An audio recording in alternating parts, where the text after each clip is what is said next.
If we learned nothing else from bragging on Instagram about how we were going to have a sick time at Ja Rule's new Fire Festival, it's that life comes at you fast. That and how to sterilise and drink your own urine.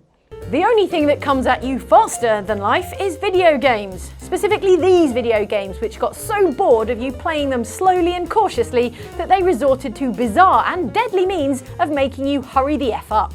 Drag your heels in any of these games and you'll be seriously sorry. See for yourself and beware extremely minor spoilers for the following games.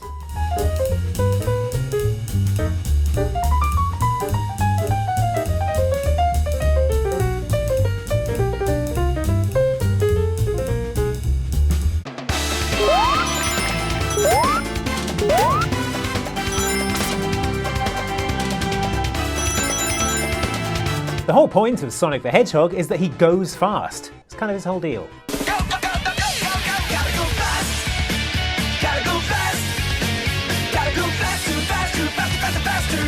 As such, you'd expect a Sonic game to be not best pleased when you do the opposite of going fast, which is standing still. In most Sonic games, a level will have a time limit. If you've not finished the stage by the time the timer hits 10 minutes, Sonic will suddenly die like he's been picked off by a sniper with a grudge against hedgehogs.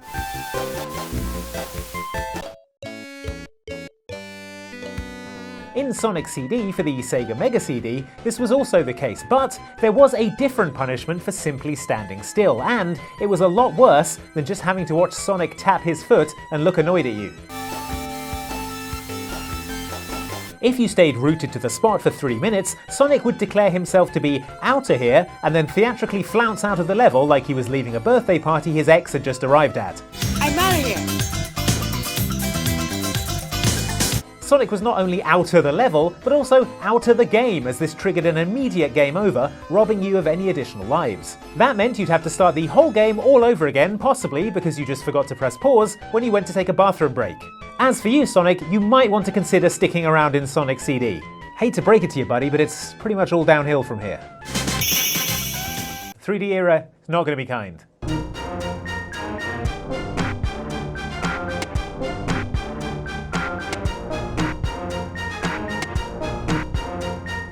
Out of all the X-Men characters, Wolverine has the most video games about him on account of having the best sideburns and adamantium bone claws.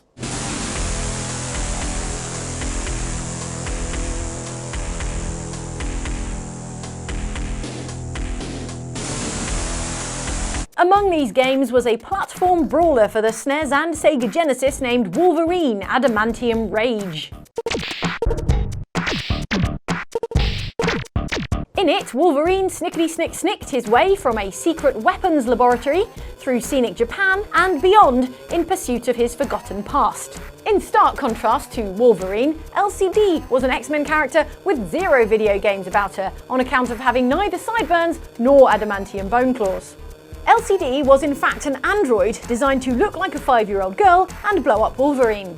In the comics, this tiny cyborg assassin eventually overcame her programming, but clearly this game is set before she abandons her prime directive of blowing up Wolverine. You can tell because if Wolverine spends too long in a level enjoying the rich environmental storytelling or practicing his moves, then in comes unstoppable little LCD to give Logan a big hug. And did we mention she's full of plastic explosive?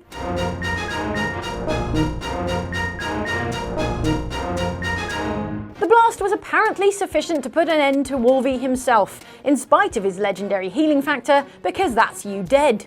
At least the Genesis version of the game gave you some kind of warning by way of a meter in the corner counting down to the arrival of the robot murder child. Should you get blown up, however, you're then faced with a grim vision of the other X-Men reacting to your murder like they're pissed at you. Sheesh, thanks Cyclops. Considering we're talking about the basically unkillable Wolverine here, they're probably all thinking he's just faking it to get out of work.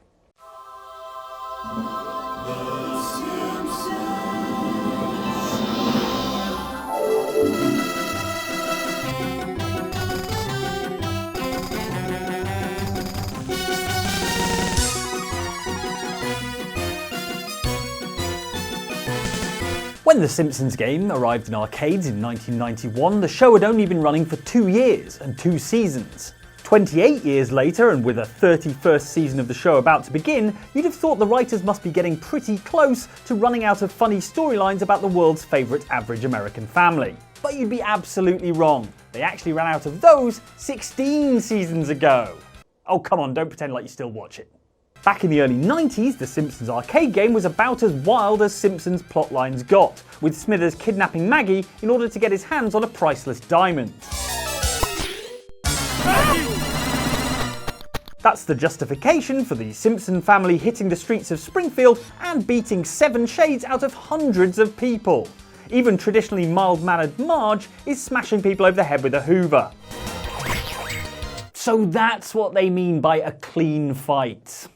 You'll notice that if you successfully clear the screen of enemies but don't walk to the right, per the law of side-scrolling beat-em-ups, a white-gloved hand will appear on the right-hand side, directing you to progress through the level. But remember, this is an arcade game, and if you're hanging around admiring the beautiful pixel art recreation of Springfield, you're preventing some other poor schmuck from pumping quarters into the machine. That's why if you ignore this piece of the interface, it eventually becomes a very real giant hand and flicks you across the screen like you're a particularly irritating mosquito. Man, this is some The Simpsons Season 28 bullshit right here.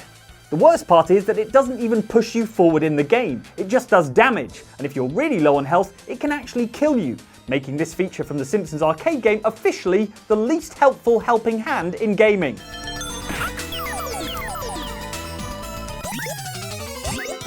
And the rest is history. The Simpsons rapidly became one of the most popular shows on TV, and the giant hand went on to a successful career as the final boss in Smash Bros.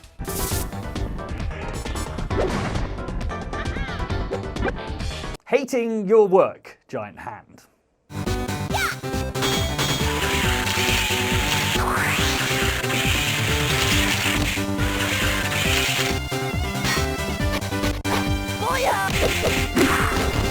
Ravemaster Special Attack Force was a fighting game for the Game Boy Advance that featured such memorable characters as a mermaid, some kind of penguin wizard, and whatever the hell these things are supposed to be.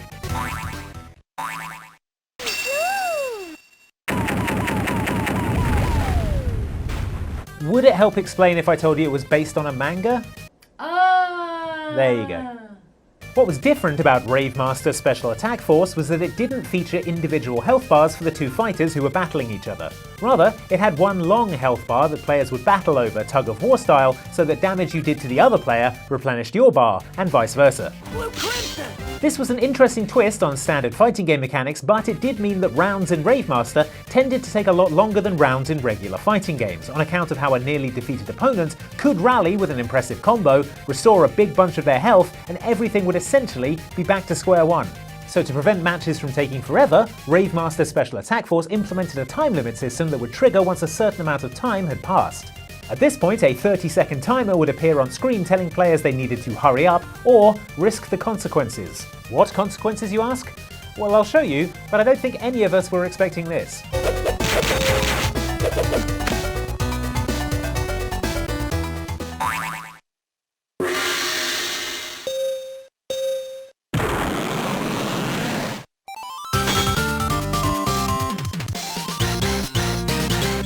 See? What the hell was that? It's manga, remember? Oh.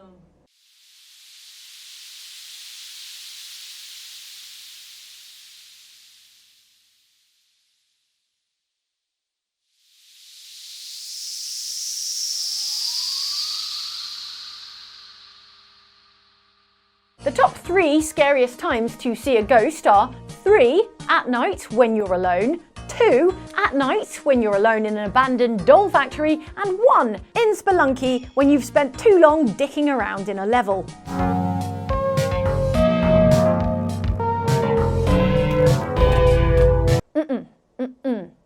Spelunky is a platformer set in a series of subterranean caverns, as deadly as they are procedurally generated.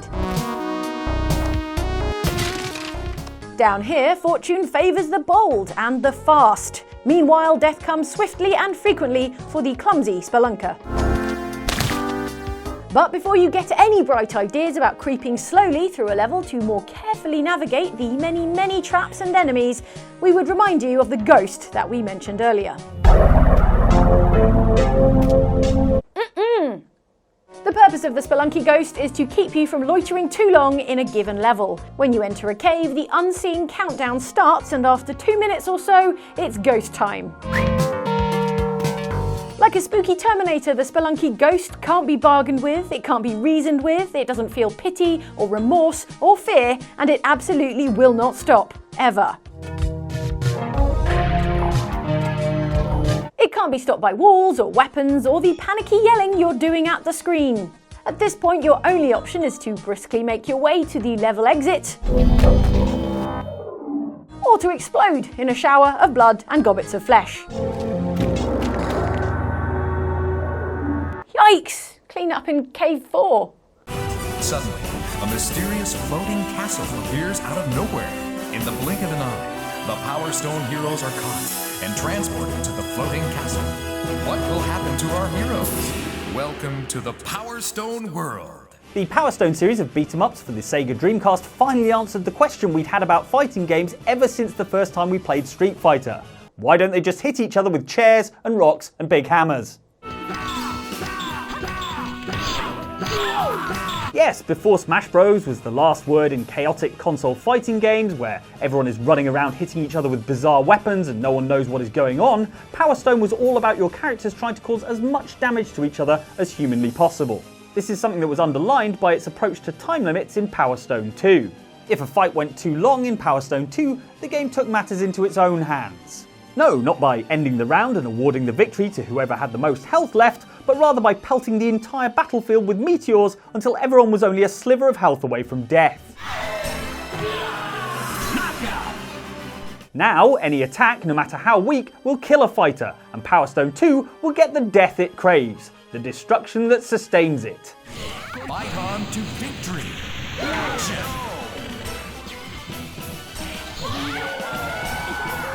That is, unless no one manages to land a killing blow for a long enough period of time. At that point, Power Stone 2 will decide F it and pelt the battlefield with even more meteors that will kill all the fighters simultaneously, ending the fight in a draw.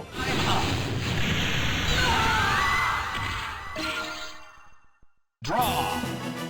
Presumably, this is the reason we never got a Power Stone 3. Development took too long, and then the studio was flattened by a meteor.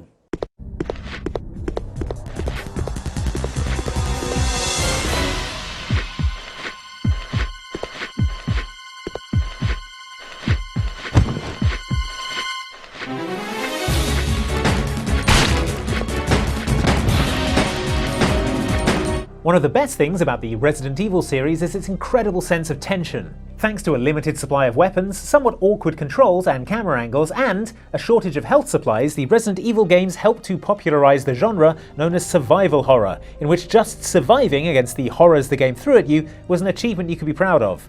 Except for Resident Evil Survivor, of course, the first-person shooter spin-off series that decided that what people really liked about Resident Evil was the non-stop shooting.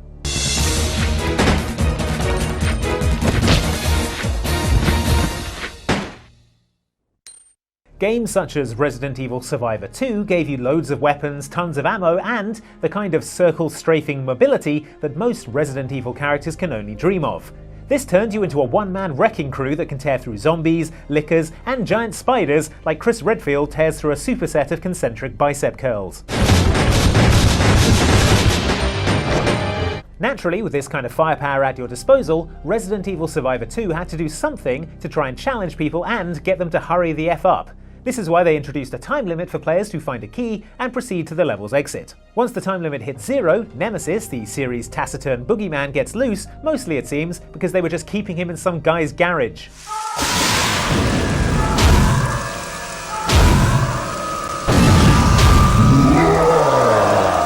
In case you were thinking that this time around Nemesis won't be a problem on account of how you have infinite ammo and 1 million guns, the game reminds you in bright orange impact font that he is an invincible enemy, which, yeah, is going to be a problem. At this point you have two options. 1, run to the exit as fast as possible. 2, get murdered by Nemesis. May we suggest 1?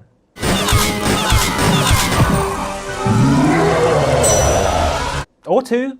2 works also.